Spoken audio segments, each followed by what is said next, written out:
gross floor area. This incentive is paid to the building owners, so whoever has that energy account, that's where the payment will go, and it's issued by participating utilities. And we want to, it is important for you to note that this is an incentive that can be administered in addition to utility conservation incentives and other utility grants. So if there's other funding available for you, we encourage you to access that funding and also apply to this program and receive this incentive if you meet your target. Next, we'll go over the eligibility for applying to the program. So the building must be a tier 1 building with 50,000 square feet or greater, and must have a baseline weather normalized EUI that exceeds its target by at least 15 kBTU per square feet per year. You must have one electric utility, gas, thermal energy company participating in the program, and the ability to comply with the Clean Buildings Performance Standard through your energy use intensity target performance metric. Oh, also, sorry, I did not announce that this is going to be recorded, so note that it will be posted to our webpage after the recording's been completed. The requirements for the program are, first, we'll start with the pre-application checklist. So create a secure access Washington account to access the Clean Buildings portal. The application process is integrated into the Clean Buildings portal. The incentive is located on the attachments tab. You can do that all as you manage your building profile. You can also go in and apply to the incentive program. You will also need to create an Energy Start Portfolio Manager account. This is important because you use this to benchmark your building and also report Form C for the performance standard, which is your energy use intensity reporting. The last pre-application requirement is conducting an energy audit to identify measures that will reduce your building's EUI to or below its applicable target. Next, the application requirements are completing Form B. It's your building activity type and target EUI. This is incorporated into the Clean Buildings portal on the Activities tab. Next is Form C. It's a Clean Buildings report generated in Energy Start Portfolio Manager used for your EUI calculations. This report takes your benchmarking data and reports your annual EUI, your weather normalized EUI, and your annual energy usage. We, as a Clean Buildings team, use this report to confirm your building meets the requirements. There are documents that you will need to load to the portal that are listed in the guidebook. The first is Form A, which is a general compliance document. Form D is the US DOE Energy Asset Score tool. This is a web-based template your qualified energy auditor will use to report your audit data and your projected energy savings. Next is the business inclusion plan, and then the building improvement plan. This identifies your projected energy efficiency measures, your completion date, your calculated post-implementation EUI, your projected reporting date, and the scope of work documentation. And then last are the equity and inclusive incentive qualifications. The document located in the guidebook will go over if you meet any of the eligibility requirements. So now we're going to go into the Q&A session and we'll go over some of the pre-asked questions. So first, do building owners need to fill out a form to authorize a renting organization to navigate the process? So within the Clean Buildings portal on the Shared Access tab, the primary contact on the building's profile will need to grant shared access to designated users that can apply to the incentive program. So it's important to note that you will need a SAW account to receive shared access. So that's through the Secure Access Washington. You can apply for that. It's a free registration. We need that for security and accessing the portal. Once you have that, then the primary contact of that building can grant the shared access and you can do the application on their behalf. And this is also identified on page 10 of the incentive guidebook.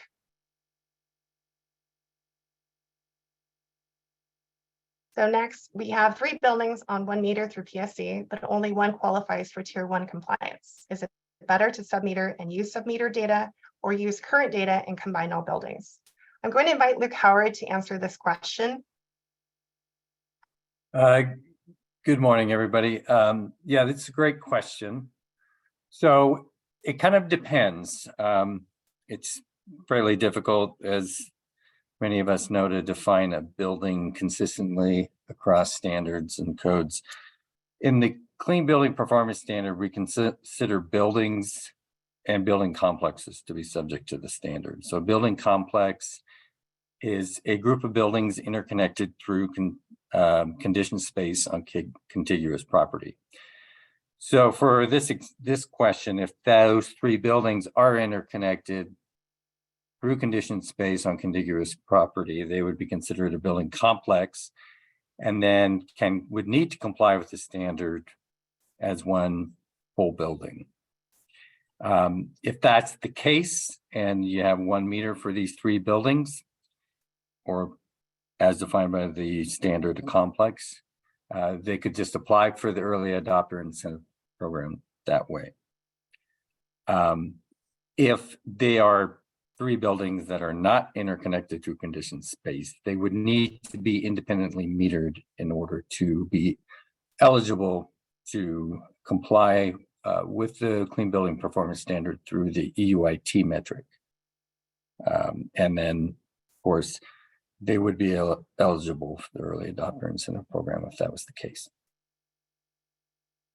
Great, thanks, Luke. And this question was submitted. Does this answer your question, or do you have anything further you'd like to understand about that? I invite you to come off mute or to enter in the chat. Hi, this is Kim. Can you hear me okay? Yes, we can, thanks.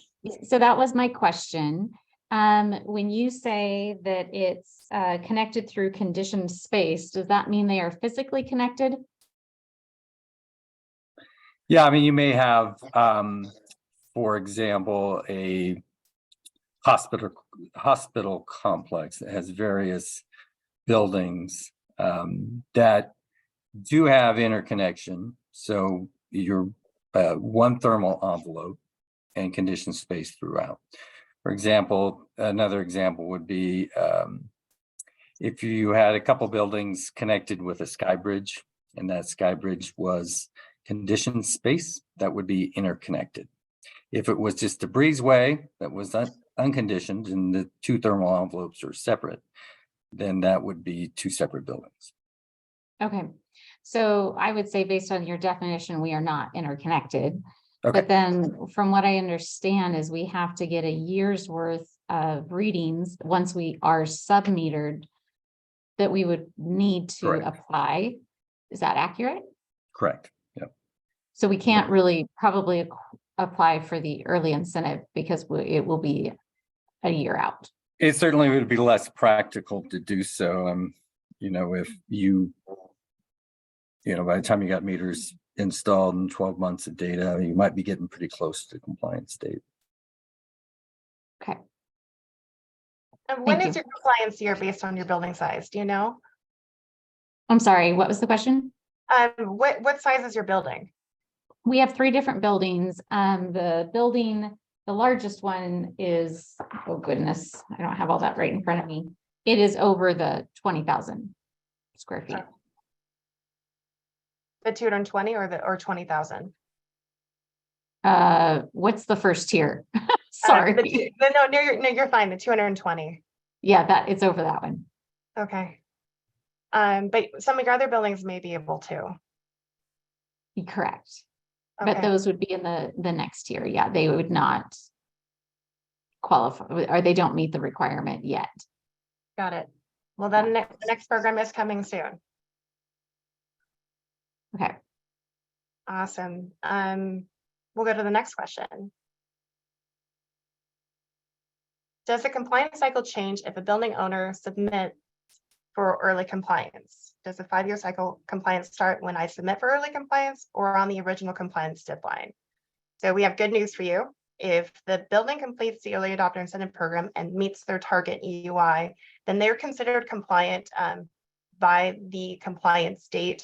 So the 5-year cycle would not start until the compliance date is achieved. So you get to get credit for it early, and then you get to just have a little more time to breathe easy. So it's a good reason to get started sooner. Any other questions regarding this? If you want to come off mute or type in the chat. Okay, we'll go to the next one. To be eligible, the building is required to be at least 15 kBTU per square feet above the target EUI. How long of a time period for the building's weather normalized EUI are we allowed to pull from? I assume no more than 2 years prior to the efficiency audit per 5.2.1. And I will answer it, and then Luke, I'm going to invite you if you want to add a little bit more. Commerce will accept data as far back as January 1st, 2019 for establishing what your weather normalized EUI is. Yeah, I will just add that that is allowing for more time prior to the application to pull the data from. And the reason we've selected that is that was the last 12 months of pre-COVID operations for buildings. So we figured it would be a good representation of the building as normally operated. Thanks, Luke. Does the incentive program allow for compliance through the investment criteria? No, this program is for early compliance through meeting the EUIT. But investment criteria is a path for compliance before your compliance date that you could achieve, but you wouldn't receive an incentive for that. Next, part of the pre-application requirements is automate utility data upload. This is not a feature offered by all utility companies in Washington. I assume their requirements can slide. So to answer this, the program does require using Portfolio Manager to benchmark your building and upload utility data. There are options for uploading your energy use data if your utility does not automate their data. And on the call, we have the EPA folks. So I invite you to just, if you can offer some suggestions for them.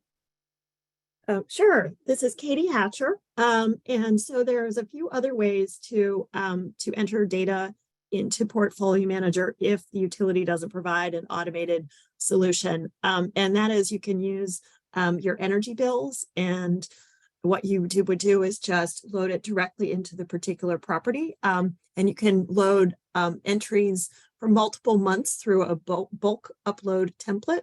So it's fairly simple to complete, a year's worth of benchmarking data using utility bills that you get directly from all your utilities. Thanks, Katie. And what we'll do also is we'll link in the webinar the guides for how to do that within Portfolio Manager.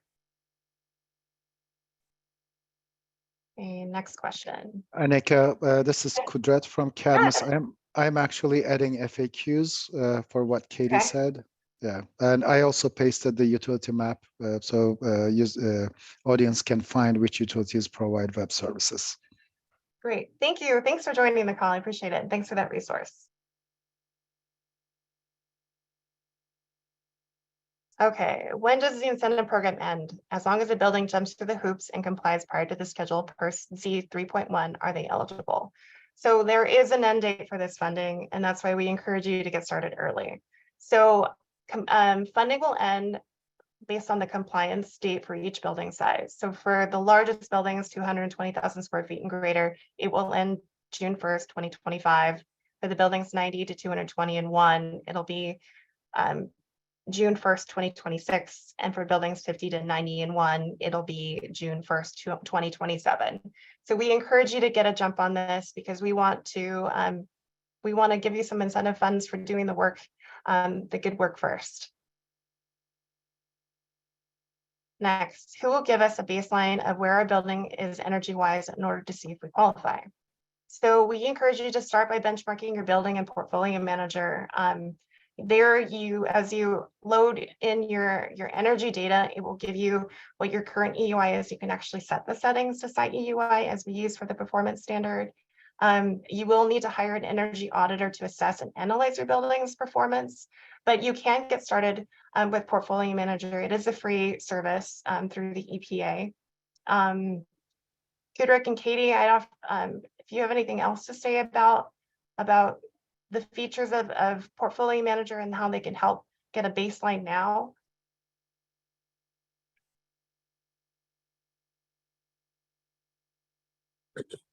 Kudret, do you want to go ahead and take this question?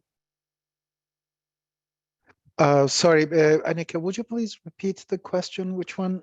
Sure. The question is, who will help give us a baseline of where our building is energy-wise in order to see if we qualify? And we're encouraging people to get started with Portfolio Manager, benchmarking their building. There are some features within Portfolio Manager that will give them some metrics on where the building is performing. Yeah. So once you benchmark your building for at least 12 months, baseline and current periods will be exactly the same. If you benchmark up to 24 months, you're going to have both baseline and current periods. Portfolio Manager looks at the data. It takes the first 12 months as the baseline period. That's the default. But audience can go into the goals tab, scroll down and find the baselines and targets section and set the minimum baseline as 12/31/2019, if I heard Luke correctly. Set that as the baseline target. And then under goals tab or summary tab, they will see a table that provides both baseline and current metrics for site source energy use, Energy Star score, greenhouse gas emissions, and if they entered cost information, they will also be able to see financial indicators on that table. So it's automatically calculated. Great. Thank you, Kudret. Sure. And next, building square footage calculations, specifically when the total building square footage includes a parking garage.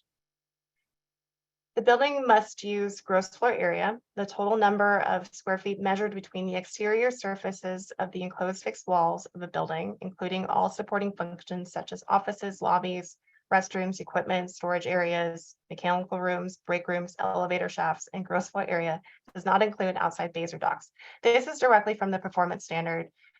So the square footage should not include the parking garage. I'm going to invite Luke. Luke, if you have anything else you want to say about this and how we're using gross floor area.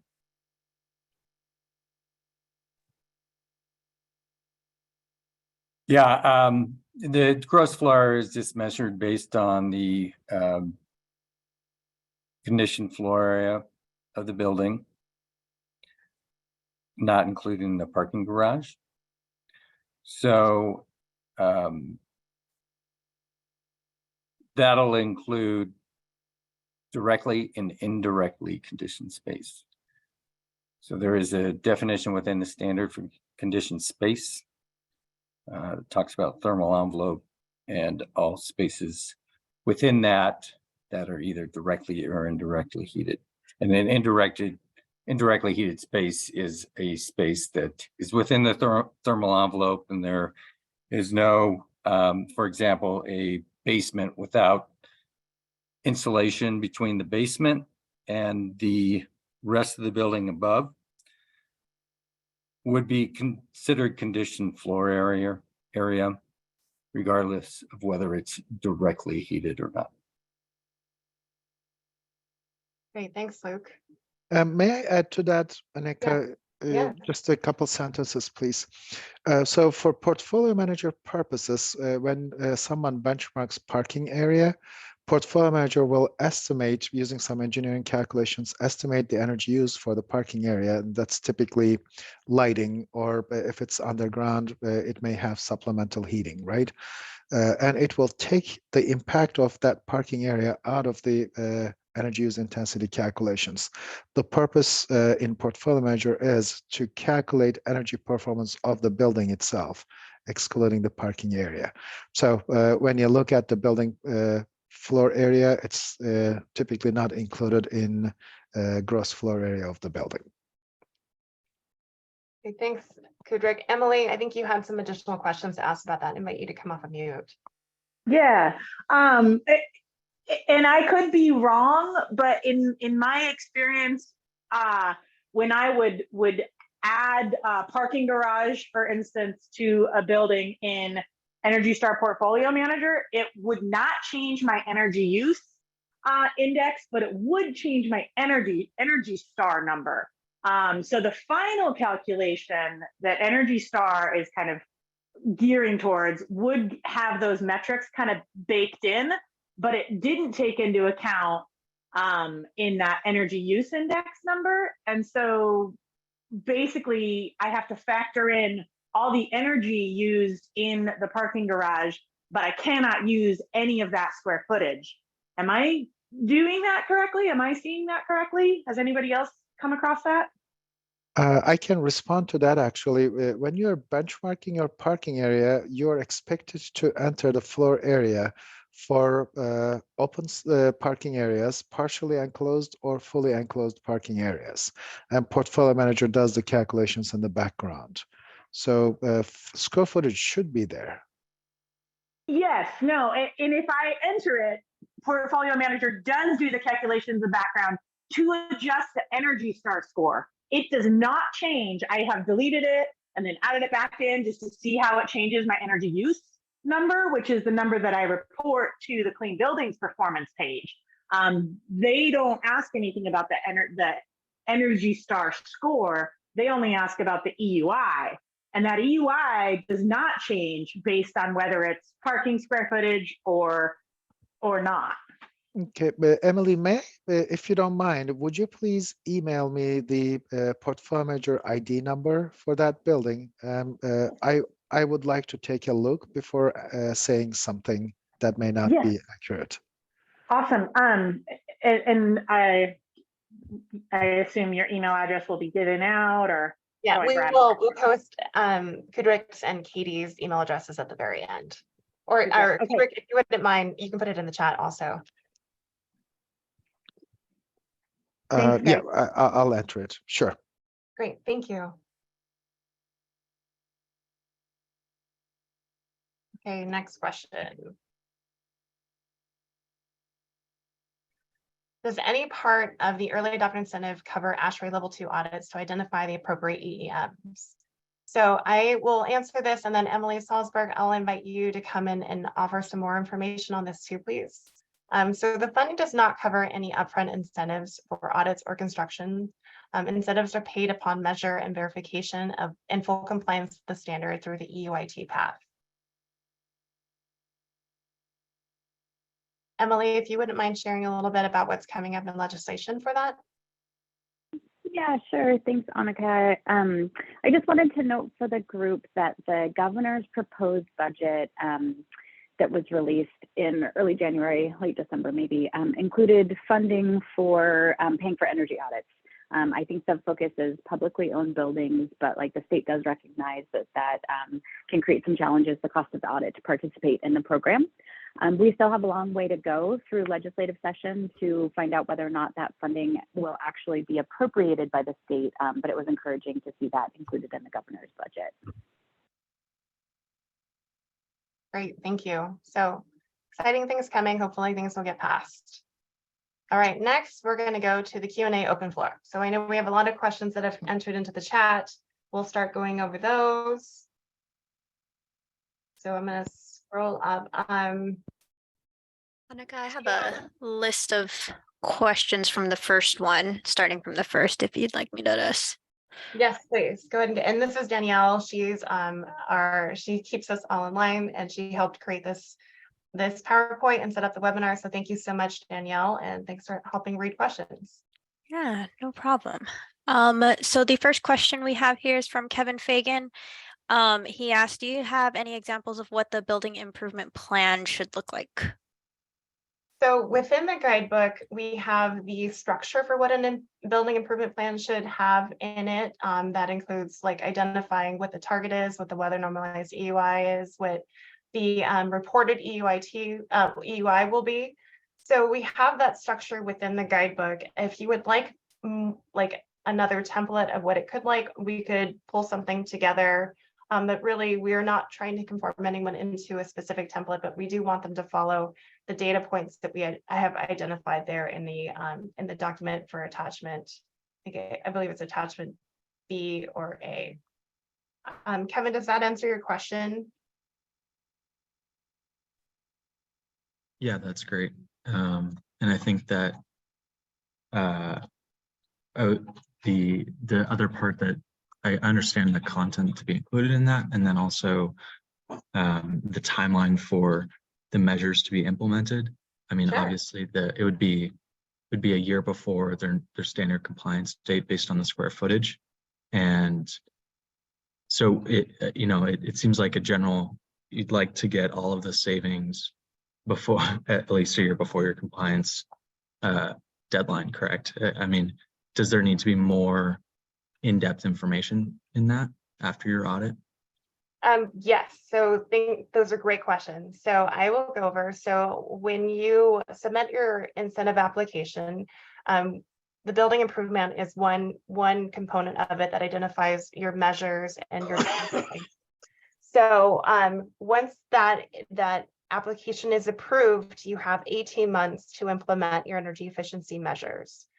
We have given some more time by request if buildings need more time to implement those measures. So you can request an extension of 6 or 12 months to complete your measures. And once your construction phase is over, then you would move into the reporting phase of your measure verification.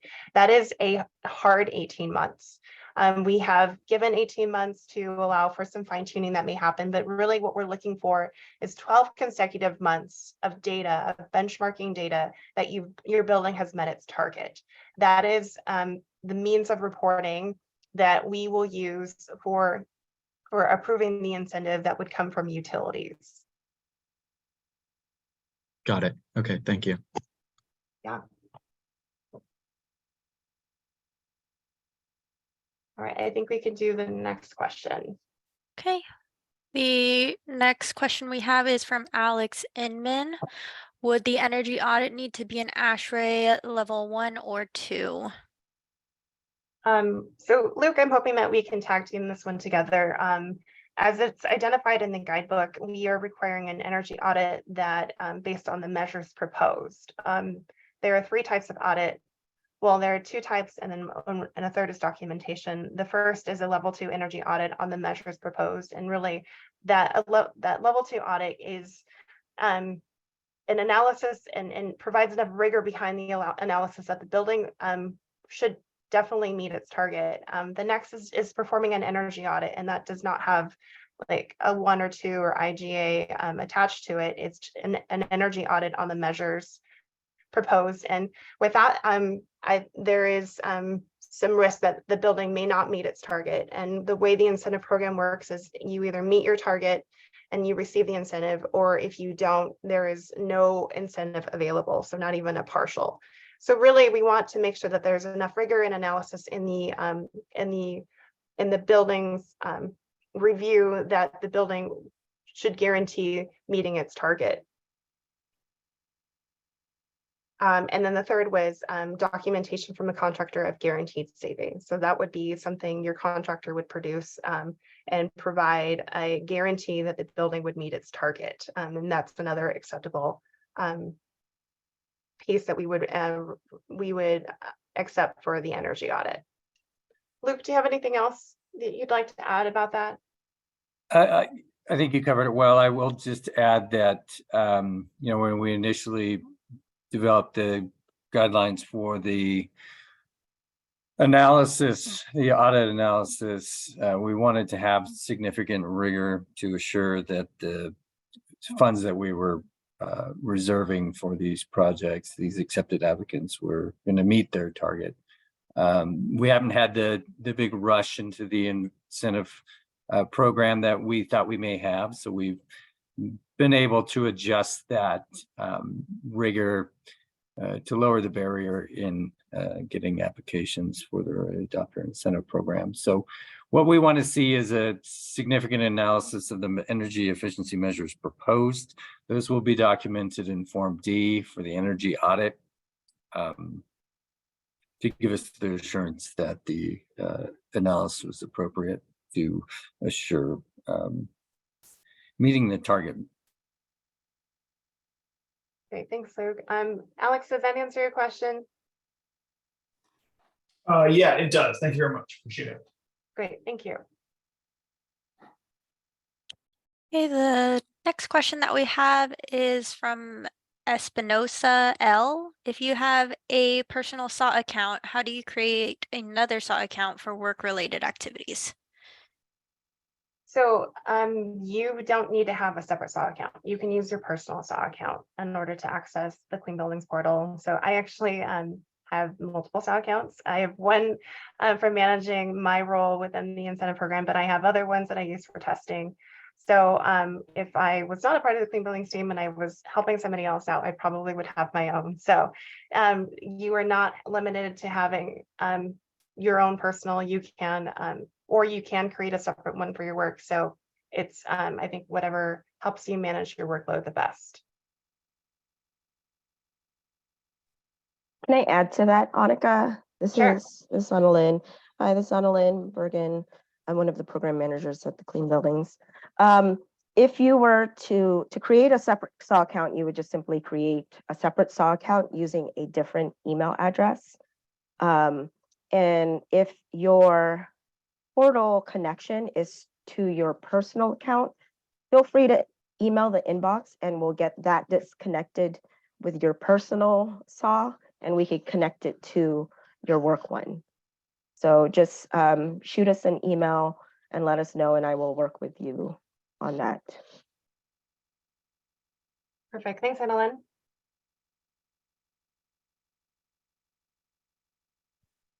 Next question is from Max Benson. Will there be any specific outreach to multifamily affordable housing building owners? So to answer that, we have not had any specific outreach. I think we will definitely produce some more outreach for this sector of buildings. I will say for tier 1, multifamily buildings are not required to comply with the performance standard. This is a voluntary program that they can participate in. So if they choose to, so say that the multifamily has over 50,000 square feet, and they would like to meet the performance standard requirement through their target, then they are eligible to voluntarily participate in this program. So they would have to go through all of the requirements. And if they met the target, then they would receive the 85 cents a square foot. I will say that the tier 2 program that begins in 2025 does include multifamily, and the requirements are different for that, which is benchmarking, operations and maintenance, and an energy management plan. But the incentive for that program is 30 cents a square foot. And that begins in 2025. 30 cents a square. Yes. Yeah, 30 cents a square foot doesn't buy much.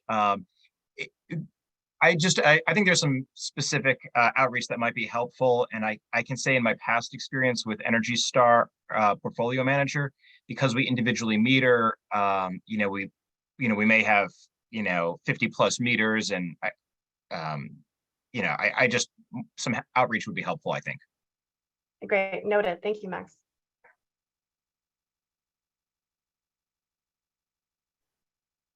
Next question from Leona Haley. Is there an exception for school campuses? Hi, Leona. Would you mind coming up mute and explaining your question a little bit more, please? Oh, sure. So, we've got several school districts in our Avista's service territory, and many of them are single metered for the entire school campus, which includes multiple buildings. And I know Commerce has made some accommodation for school campuses, but how does that EUI reporting through Energy Star Portfolio Manager and the early adopter incentive, how do they, I guess, play well with each other? Are those schools that report on a campus basis available for the early adopter incentive, I guess, is more the question. Yeah, that's a great question. And Luke, I'm hoping you can partner with me on this, but at this point, the incentive program is not at a campus, it's not available at a campus level. So it's still at a building level by meter. Luke, am I? Yeah, I would say that, Commerce can consider that. We need to look into see how we can make that happen. But that's a great question, Leona. And if we do allow the early adopter incentive program to be eligible for K-12 campuses. We'll certainly release a bulletin on our website for people to be exposed to. Yeah, Luke and Annika, may I chime in from Energy Star portfolio manager purposes? K-12 space type is one of the 5 space types that are, or maybe campus-like, but they are always benchmarked as a single property in portfolio manager. Those are K-12 schools, hospitals, hotels, senior care, and water or wastewater treatment plants. So even though they are, for in a school setting, you may have a ballpark building where students take showers, change. They may have a separate cafeteria. It doesn't matter. For benchmarking and portfolio manager purposes, we always recommend folks to look at it as a single building. And that's how CBEX data collects, the CBEX's Commercial Buildings Energy Consumption Survey. That's how that data is collected. So we don't look at individual buildings in a school campus. We look at everything as a school function. So everything is K-12 school space. Thank you. So I don't know how that makes a difference from your perspective, but I just wanted to drop that. Yep, appreciate that, Kudret. And that brings up a good point. We use Portfolio Manager as the energy accounting system for the Clean Building Performance Standard. However, not all the guidance within Portfolio Manager applies to the Clean Building Performance Standard. The legislation for the Clean Building Performance Standard was specific to building level compliance. So when we vary beyond the building level to a campus, it doesn't necessarily apply to the Clean Building Performance Standard. So in Portfolio Manager, if, for example, you're a higher ed university, you would benchmark on the building level and not campus level, as our legislation and rules are written currently. And Leona, if you wouldn't mind emailing us if there are scenarios, if there are schools that fall within the scenario that are interested in the finance in a program, we definitely would like to hear about them. And just new guidance continues to roll out regarding the Clean Buildings program. So we definitely want to be aware of situationally what buildings are looking like around our state. Excellent. Thank you all. I will do that, and I appreciate the answer. Thank you. Thanks, Leona. Next question we have here from Alex Piddock.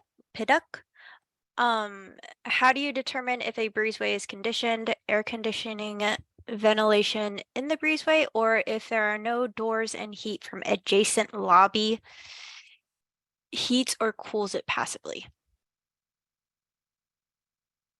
So I spoke of this a little bit in the previous answer, but it's all based on the definition of conditioned space within the standard, which comes from the IBC or the Washington State Energy Code originally. I can't remember the two, but essentially the definition is an area, room, or space that is enclosed within the building's thermal envelope and is directly heated or cooled, or is indirectly heated or cooled. So spaces are indirectly heated or cooled where they communicate through openings with conditioned spaces, where they are separated from conditioned spaces by uninsulated walls, floors, or ceilings, or where they contain uninsulated ducts, piping, or other sources of heating or cooling. So if you have a skywalk or a breezeway that's open air, you have thermal envelopes separating it from the building or buildings, then that would not be considered interconnected through conditioned space. Hopefully that answers the question well. Alex, does that answer your question, or would you like to come off mute and provide some more? Yeah, the reason I asked that is because you touched on that before, but I think your answer before confused me. So I just wanted to confirm that. So yes, answer my question. Great, thanks, Alex. Okay, next question we have is from RDH Building Science. Can you speak on tier 2 incentive? Also, multifamily that is over 50K, are they eligible for the 85 cents per square foot? Sure, thanks. Great question. So multifamily is eligible, over 50K is eligible for the 85 cents a square foot. So they would have to do all of the requirements of meeting the target that are outlined in the incentive guidebook.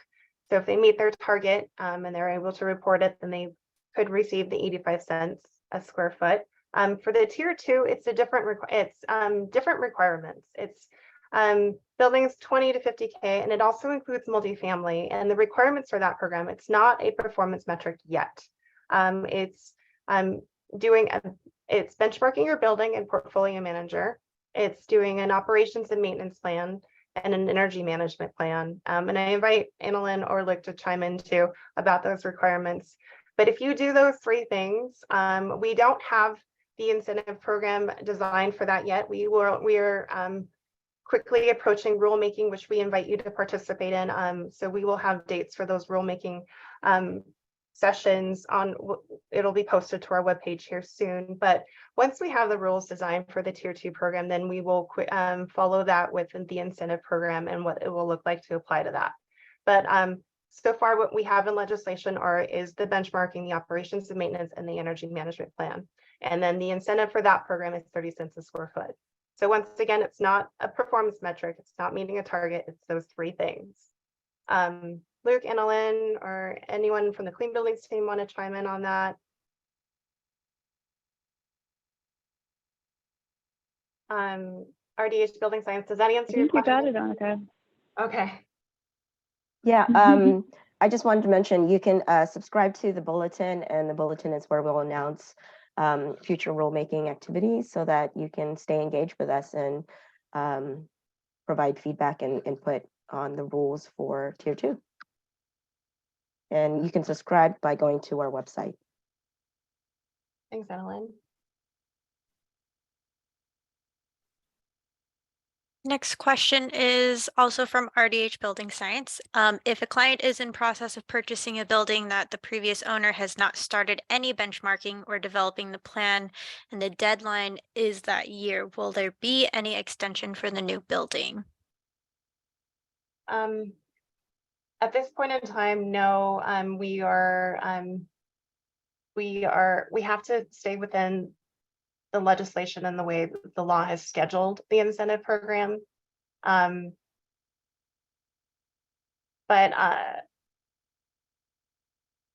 if there's a scenario, if you could email us what it is, I mean, we can always dig into it a little further. So I invite you to do that. Annika, I will comment. I think this question was broader than the incentive program. Okay. As the rules are written, there is an exception in section Z 4.1 that will allow for the building owner. It may apply in a building sale situation like this, where if the building owner does not have 12 months of utility data, 12 consecutive months of utility data prior to compliance date, then they can apply for an exemption from the standard. Other than that, there is no further exceptions or exemptions for, change in ownership. Thanks, Luke. RDH, do you have anything further you'd like to ask about that? No, I think that is kind of the same thing what I was reading. I just see that there's going to be probably a surplus of buildings that are going to go on the market when 2026 hits because they haven't done any preparation for this. And so when those new building owners take possession of these buildings that haven't done any work, what do we do to help them?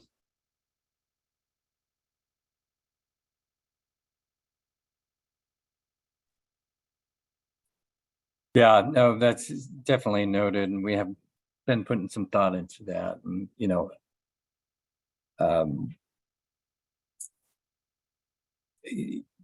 perhaps some some educational materials might be appropriate that we can post on our website for these situations, talking about fines and penalties and the exemptions.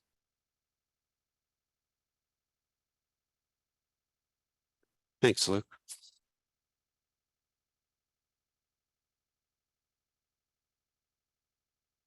Okay, next question. Next question we have from SCNOXB. I'm not sure if that's a business or somebody's name. Can the money be used for buildings, electrification, and replacing heat pumps?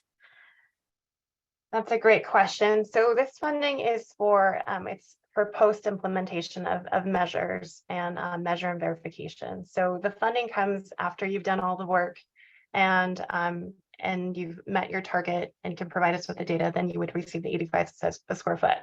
So that being said, whatever energy efficiency measures were identified in your audit, we don't limit what your measures have to look like. We don't structure how your measures look like. And that's where we have the DOE audit template that provides you with some ability to report your measures and to report your energy data. And it does provide you with some calculations on energy savings opportunities. So we really do use that document to analyze and to well, Luke reviews it from his technical side to just review that the metrics are aligning with the building meeting its target. So this is an after incentive for doing all the work. But we do have some tools that will help you identify and do some calculations to make sure you're on that track.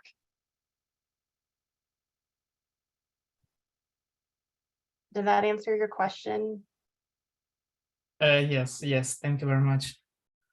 Thanks. And Luke, did you want to add anything else to that? Nope. Okay. You did good. Thanks. The next question we have here is from Lee Shaw. Sorry if I mispronounced your name. If the data servers are in the same building with the office space, is it still eligible for the EUIT compliance path? Are there any specific square foot requirements reference regarding data centers compliance? I'll field that one. Yeah, buildings with data centers, as long as they meet the requirements of the standard, are eligible for the early adopter incentive program.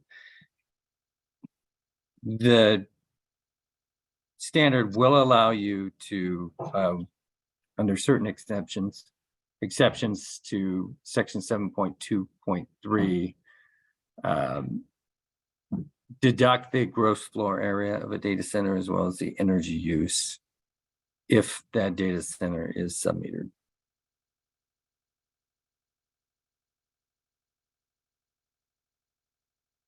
Does that answer your question, Lee? Yes, that's perfect. Thank you so much. Great. And we have a question from Jeremy Harris, I think, to follow up on that. Go ahead, Jeremy. Yeah, just to follow up on that. So if you mentioned that the data center had to be submetered, what if it's the opposite situation where the electric meter is for the data center, which is a portion of a building, and then the data center has a submeter either through like the PDUs or some other way that they submeter energy out and bill the rest of the building for it? Is there a way to account in that form? Yeah, it sounds like that would apply. We can talk about the details in specific if you want to send us an email. I sent an email to support the other day, so okay, I'll wait patiently for the response. All right. Good question.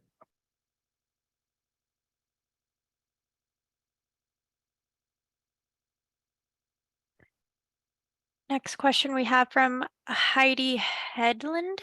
So, am I understanding correctly that grant is awarded based on submitted plan, but per square foot award is only paid out after purchase and or installation? That's a great question. So the application is approved based on the submitted plan. So all of the documentation that like the pre-application checklist and the requirements. So all of those documents will need to be submitted through the Clean Buildings portal. We review them. And then once we review that, then we have the utility, then we calculate the incentive. So we calculate the incentive based on your square foot and 85 cents. So that's where your incentive is calculated. And then what we do is we use the Form D and the savings opportunities. And there it gives us what your kilowatt hour savings will be and your therms. That's plugged into the portal and it produces a calculation. That calculation is based on the 85 cents a square foot and your building square foot, your building square footage.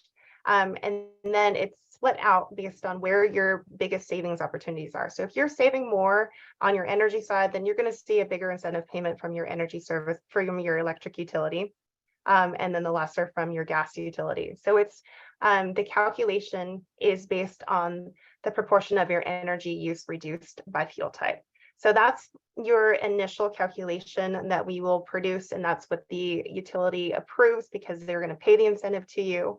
And then once you do, then at that point, then you receive the approval from Commerce to go forward and do good things, implement your measures. And then once you're done implementing those measures and you're ready to start your measure and verification phase of reporting, that's where you have the 18 months to gather a 12-month period of where your building has met its target. So once you can provide us with that data, then we do the calculation based on what your saving was based on fuel type, and that calculation will produce with us how much each utility will pay to you. So this is a incentive based on performance, not a grant that's paid up front like other state grants. Thank you, Annika. Thanks, Heidi. Hey, next question. Lee Shaw, does occupancy rate play a role in compliance and or early adopters eligibility? So yeah, no, the occupancy rate is it's not part of the EUI target calculation. There's a shift normalization factor, but no accommodation for occupancy rate.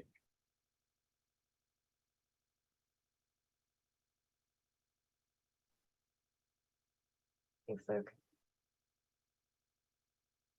Next question we have from Kim De Leon. Are most businesses hiring someone to navigate this? We are a private school and don't have current staff that have the time to dedicate to this or funds to hire someone. Suggestions on this?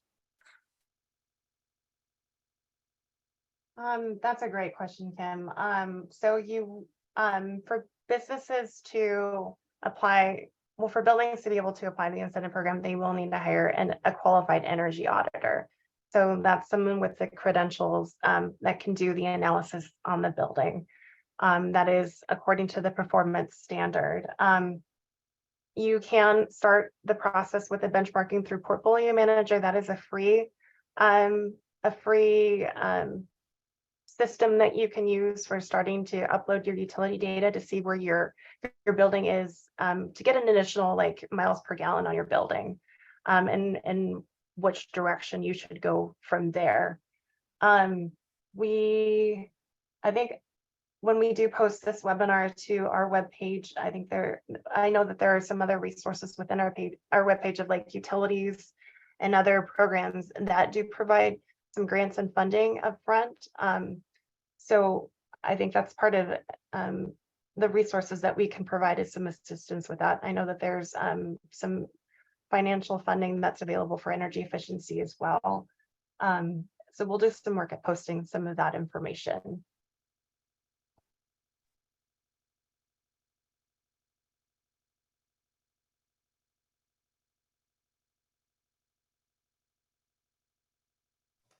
I would like to add to that. This is Alex Inman. And I used to work with Puget Sound Energy, contract with them. And they, along with a few other utilities, do have what's called an accelerator program, which can help those organizations, Kim, like yours, that are resource constrained to, at the very least, kind of get you started down the path of getting a benchmark score established, begin a plan moving forward so that you can then better navigate the program and what is required, and give you a better idea of how maybe you can assign some of those tasks to either in-house staff or better manage a private contractor type, consultant type firm to meet some of the requirements for you. Certainly, I would go to PSC's website and your utility's website, whoever serves your buildings, to see if they offer that what's called, in many cases, an accelerator program for the Clean Buildings program. Thank you so much, Alex, for saying that.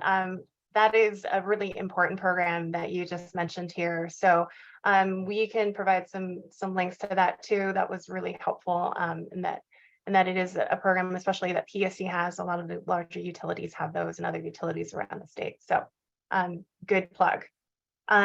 With that, any other questions that come in through the chat, we will include once we post this webinar to our webpage. I want to thank our Clean Buildings team for participating on this call. Thank you, Kudrick. Thank you, Katie, for participating. It was really helpful. There are our email addresses here. So you have Kudrick's and Katie's direct email there that you can send them questions. And as always, our Clean Buildings inbox is a great resource if you have any, if you would like support, and it goes directly to the general inbox and is filtered based on different areas of covering in our Clean Buildings team. So thank you so much for participating, and that concludes our webinar.